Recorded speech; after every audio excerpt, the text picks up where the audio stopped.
Morning, everyone. We have a very active, full, and robust schedule of activity this week. House Democrats are continuing to promote and move forward our For the People agenda in kitchen table pocketbook issues designed to make life better for everyday Americans. The other side has proven they fight for the wealthy, the well off, and the well connected. We fight for working families, middle class folks, senior citizens, the poor, the sick, the afflicted, veterans, and vulnerable Americans all across the United States of America. The president's declaration is a phony, fraudulent, and fake national emergency. There is no crisis at the border. The president's actions are manufactured, manipulative, and represent a misappropriation of taxpayer resources inconsistent with the United States Constitution. There is no crisis at our southern border.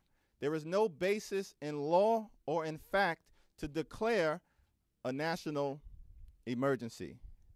There is no increase in illegal crossings at our border. There is no increase in criminal activity at our border. There is no increase in drug trafficking at our border. There is no evidence that terrorists are coming into the United States of America along our southern border.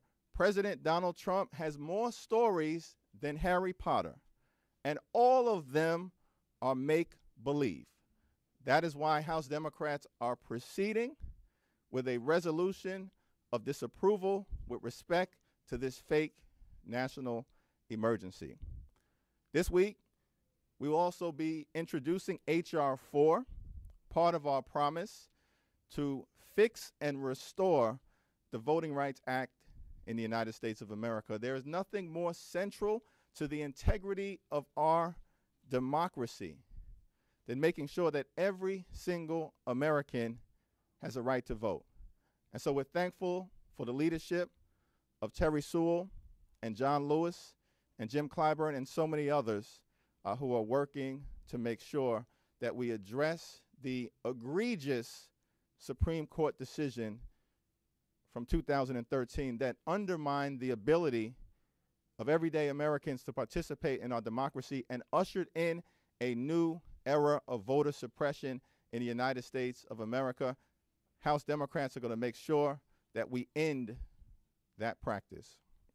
We are also focused on advancing an agenda supported by the overwhelming majority of the American people on gun safety and gun violence prevention. And we've been joined by several distinguished leaders in that effort. Let me now yield to someone who's been a champion for gun safety, our distinguished Vice Chair, Katherine Clark. Thank you, Mr. Chairman, and thank you all for being here today. On tomorrow, for the first time in over a decade, House Democrats will vote on a gun safety reform bill. We have been partaking in a grisly ritual. We have a mass shooting, we have a moment of silence, and then there has been inaction. This signifies the end of that and a chance to say to the American people, we understand that we want to keep our neighborhoods safe and that we can do this in a bipartisan way with support of over 95% of the American people across ideologies who say it is common sense to keep guns out of the hands of dangerous people. That is what the two bills that we will be taking up this week will do. One is comprehensive background checks. The other is closing the Charleston loophole, which allowed the shooter in that tragic case to be able to get a gun he was not entitled to. The inaction has come to an end. It is part of our For the People agenda. It is part of what we heard clearly from the American people in the midterms. And part of the result of those midterm elections was an outstanding new member of Congress whose personal loss and tragedy of her son Jordan has propelled her to be a gun violence safety advocate. And we are very proud today to be joined by Representative Lucy McBath. Good morning, everyone. This week marks a very pivotal moment in the gun violence prevention movement and in the fight to make our communities and our nation a safer place. Thank you to Congressman Thompson, Speaker Pelosi, Chairman Nadler, and the more than 230 of my colleagues who have co-sponsored H.R. 8. I am so very proud to be an original co-sponsor of this historic legislation. And thank you to Whip Clyburn and my colleagues sponsoring support for H.R. 1112. Together, we are truly making meaningful changes and putting forth common sense solutions to make our nation safer. Today, we want to say thank you. Thank you to the student activists who have turned their pain into change. Thank you to my colleagues who have shown a commitment to protecting our communities day after day after day. As these two federal background check bills head to the House floor with bipartisan support for the very first time, it is reflective of our changing national conversation around gun violence. We can prevent gun deaths, and together we will make our nation a safer place for our communities and our children. House Democrats, I assure you, are committed to bringing an end to gun violence. I truly hope that our friends in the Senate will join us because American lives depend on it. I want to thank Lucy for her very distinguished leadership on this issue. She has turned her pain into progress for the American people. We're joined by another very distinguished member of the freshman class who has done the same as a result of personal tragedy and committed herself to the cause of improving gun safety on behalf of all Americans. Let me now yield to my friend, the distinguished gentlelady from Florida, Debbie McCarcel-Powell. Thank you, Representative Jeffries, Representative Clark, for bringing this issue to light and helping lift the voices of Americans impacted by the gun violence epidemic in this country. As some of you may already know, this is a very personal issue for me as well. I am never going to forget the day that I received the phone call when I was 24 years old, telling me that my father was shot and killed by a criminal with a gun. Unfortunately, thousands of Americans in this country now share the same story as mine. The pain that I feel when we discuss this issue here today, when I hear the news of the mass shootings in Parkland, Orlando, Aurora last week, is still there. And I remember my father always talking to me about when he would walk me down the aisle. And I will never forget that he was not there that day. When I took the oath of office, I made a promise that I would not stop until we finally passed common sense gun reform. I owed that promise to my father and to so many families in my community who have lost loved ones to gun violence. This week we will be voting on, and it is my hope that we will pass two critical pieces of common sense gun reform legislation, H.R. 8 and H.R. 1112. We all know that most Americans, over 95% of Americans, support universal background checks.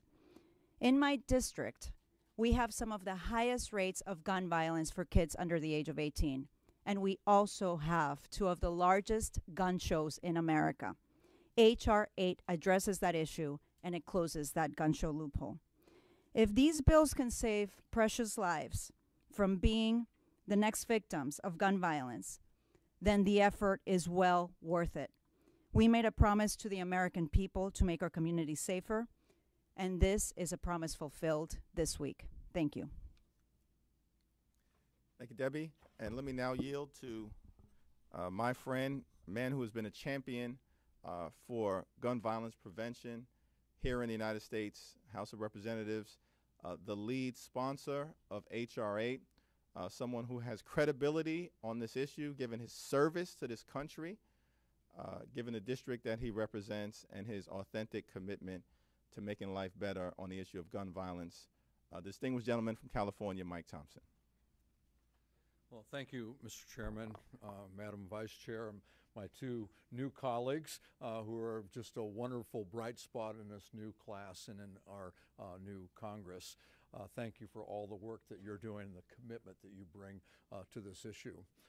For the last 6.5 years, I've worked on the issue of expanding background checks before someone can buy a gun. It wasn't one day a week, it wasn't once in a while, it was part of every day for 6.5 years. For 6.5 years, we had no cooperation from the past majority. We couldn't get a hearing on the bill, we couldn't get a vote on the bill. Today, we're here to tell you that it's a new day. With this new majority, we have made a commitment to address the issue of gun violence. The first bill that will be brought up, H.R. 8, I learned when it was in the Judiciary Committee when it passed, it was the first time that the Judiciary Committee has passed a gun violence prevention bill of consequence in the last 26 years. This is a big step to make sure that our communities are safer. Universal background checks will ensure that people that try and buy a gun will go through a background check. It's our first line of defense in making certain that people who want to buy a gun and shouldn't have a gun don't get access to that firearm. This is important. We have 232 co-authors. It's bipartisan, Democrats and Republicans, and tomorrow we'll send that bill with a strong vote to the United States Senate. And then all of the passion that our two new members talked about today, all of the young people across the country who don't want to be victims of gun violence, all of their parents who don't want their kids to be victims of gun violence, everyone who has brought us to this point can then focus their attention on the Senate and make sure that the will of the people is heard and we get that bill heard over on the Senate side. So thank you all for being here. Thank you to my colleagues for all that you've done to make this a reality. Thank you, Mike. The gun violence epidemic in the United States of America is an actual national emergency. The days of this House burying its head in the sand are now over. Let me now open it up for any questions. Two points of criticism the other side always say about this is, the first one they'll say, look at high-profile shootings in Parkland or the attempts on Mr. Scalise's life. This would not have done anything to deter either of those incidences. And the second one is to say, Republicans often identify background checks as being unenforceable without a national gun registry. Those are the 2 points of criticism your opponents always cite. Would you be willing to address those two concerns, knowing that as soon as we leave this event, if we talk to Republicans, that's what we're going to be told? Sure, and I'm going to yield to Mike Thompson and any of the other members who want to respond, but this is an important step in the right direction. It is a beginning to address a national epidemic with respect to gun violence in the United States of America. The overwhelming majority of the American people support universal criminal background check legislation because it's the right thing to do. We need to close the gun show loophole. We need to close the internet sale loophole. That's what we are doing. Well, I'll just add that anytime the other side says that this isn't enforceable without a national registry, that's a code word for they want to do a national registry. And it's important to note in H.R. 8, it specifies that there is nothing in this bill that can be used to establish a national registry. And no, they're wrong about that. Every day, 170 felons and 50 domestic abusers are stopped from buying a gun at licensed dealers because of the background check. It works. We know it works. There's a lot of evidence out there that suggests or that clarifies the fact that it works. And as far as anybody who says, well, this bill wouldn't have solved this incident, the only thing that will solve every one is to do away with guns. So are you telling me that the critics of my bill want to do away with all guns? I just want to address what we hear as well, that exactly what Congressman Thompson just said, that this idea that we should do nothing because no one bill will prevent all gun violence is absurd. And we have to look no further than the ban that Republicans upheld on research on how to best solve gun violence in this country. So if you were serious about this and feel that comprehensive background checks is not the answer, then you would fund research into what is the correct answer. The hypocrisy is so blatant here, and we cannot be afraid to take a step. We don't have the cure for any chronic disease at the beginning, but you do it by pieces and by research and developing. We know that background checks work. They keep guns out of the hands of dangerous people. That's what we're going to be voting for this week. That's what the American people are asking Congress to do.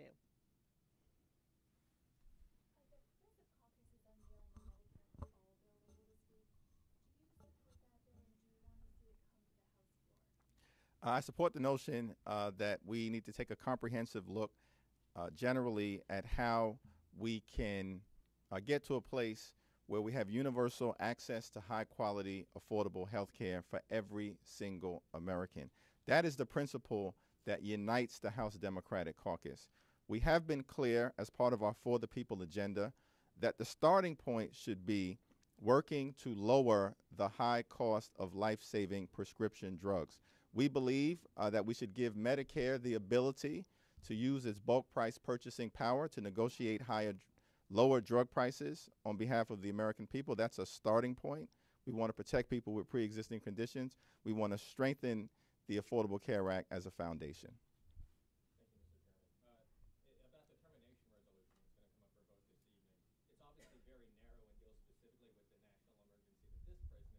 I'm curious if there's been any conversation in the caucus about broader legislation that would prevent future presidents from taking similar action on a host of other issues. There has not been any discussion in the caucus. Right now, we're focused on dealing with this man-made, manufactured, manipulative, so-called national emergency that is really just designed to fulfill a campaign applause line connected to a medieval border wall that the president claimed Mexico would pay for it. This whole thing is outrageous and is inconsistent with the United States Constitution and the allocation of the power of spending to the Congress.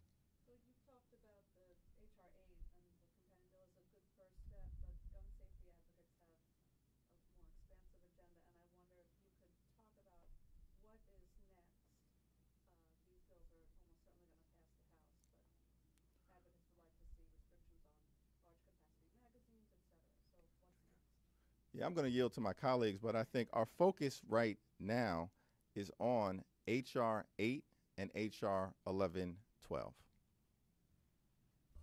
Well, the Gun Violence Prevention Task Force is still alive and well, and we will continue to hold our meetings. We'll continue to hear from the experts. We'll continue to hear from the researchers, and we'll continue to look for ways that we can make our communities safer from gun violence. We have a pretty aggressive schedule ahead of us where we're going to have people come in to meet with us. We're looking at holding a public hearing so we can hear from experts in the field to come in and talk to our task force and other members of Congress. And based on that, we'll decide where we go from there. So you haven't identified anything specific? Oh, we've got a ton of things identified, but we're going to do it in in regular order, figure out what will work, what will reduce gun violence, what we can bring forward with a confidence that we will reduce gun violence in our communities. And to, piggyback on what my colleague has just said is that, having been an advocate with and doing a lot of work in gun violence prevention advocacy, we know that, background checks for all gun sales is just one way to deter the expensive culture that we're living in, but also extreme risk protection orders, which people call red flag laws.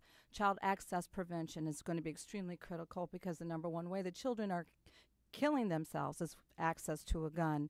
Also, to concealed carry reciprocity. We know that the NRA gun lobby, this is their number one agenda, to make sure that the weakest law of the land becomes the law of the land all over. Anyone, whether or not they have access, whether or not they have a permit to carry, or whether or not they have a background check for carrying that gun, or whether or not they actually have training. The NRA gun lobby's goal is to make sure that anyone can carry from state to state, whether or not the state that they're going to has stricter gun laws. So there are a number of ways that my colleagues and I will be working, as Mike has said, is that, we're going to critically take our time and look at everything, making sure that we're not infringing upon people's ability to own guns.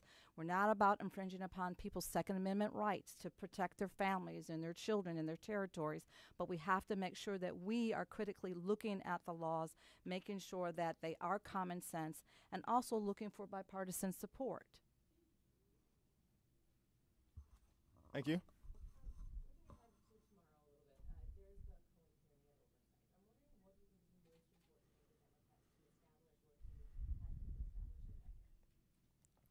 Well, the American people deserve to know whether Donald Trump has been functioning as the President of the United States of America or as the equivalent of an organized crime boss.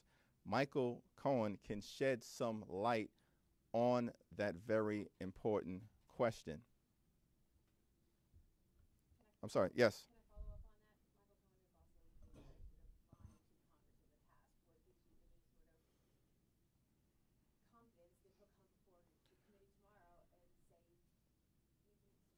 Well, Justice Brandeis has made the point that sunlight is the best disinfectant. Clearly, there's no one closer to Donald Trump with respect to his business practices, not month after month, not year after year, but decade after decade, than Donald Trump and his relationship with Michael Cohen. And so what we need to hear from Michael Cohen is that information presented in a transparent fashion, and the American people can make a decision from there.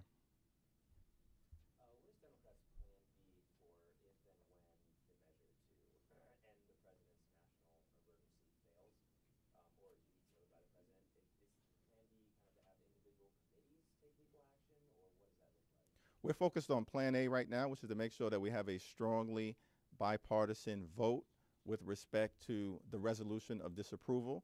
And we are urging our colleagues to not just talk the talk with respect to the House as a separate and co-equal branch of government, but walking the walk. The president, in this particular instance, is behaving more like a king. That is inconsistent with what James Madison and the Founding Fathers expected out of the executive branch. The Founding Fathers were clear that when the executive branch overreaches, it's the job of the United States Congress as a separate and co-equal branch of government to serve as a check and balance. The resolution of disapproval with respect to Donald Trump's fake national emergency is consistent with that constitutional responsibility. That is what we're focused on right now. Any further questions? Thank you very much.